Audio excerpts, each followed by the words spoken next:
here today to talk about Governor Hill Picture House and how cinema is returning to this historic site.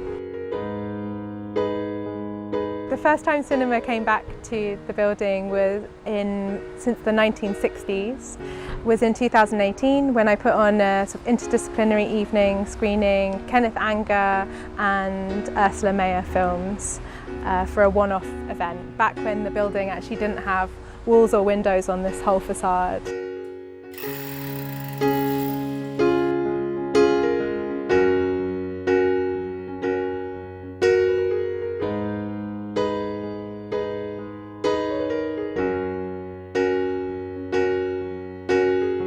In the real room where we're stood just now, you can see that the building's obviously seen better days, but I really like that you can still spot the sort of history of it as a cinema. Like, this would have been where we believe the reel table would have been, where the people working here would have had to physically wind back the reels before the next screening.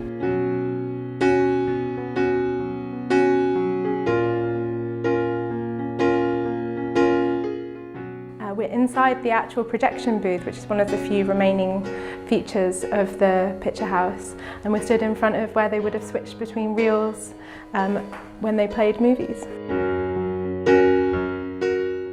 I particularly like that they had to remind you not to smoke in here around all that really flammable film that would have been lying around. We're now stood in the main auditorium of the Picture House. Previously a 1,200-seater.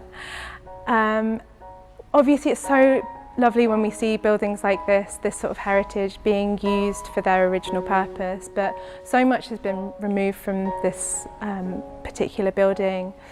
It's no longer practical to use it for its original purpose. So sensibly, the owner has sliced the building in half and put in this floor, which sort of starts where the sort of raked seating that went all the way to the screen at this end, like onto the ground. He's invested in this floor.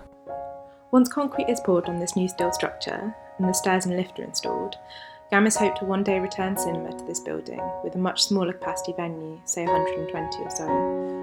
Our vision for the rest of this vast space include meeting rooms and artist studios to support the economic viability of this project, though these ambitions are still several years and a few £1 million away from becoming a reality.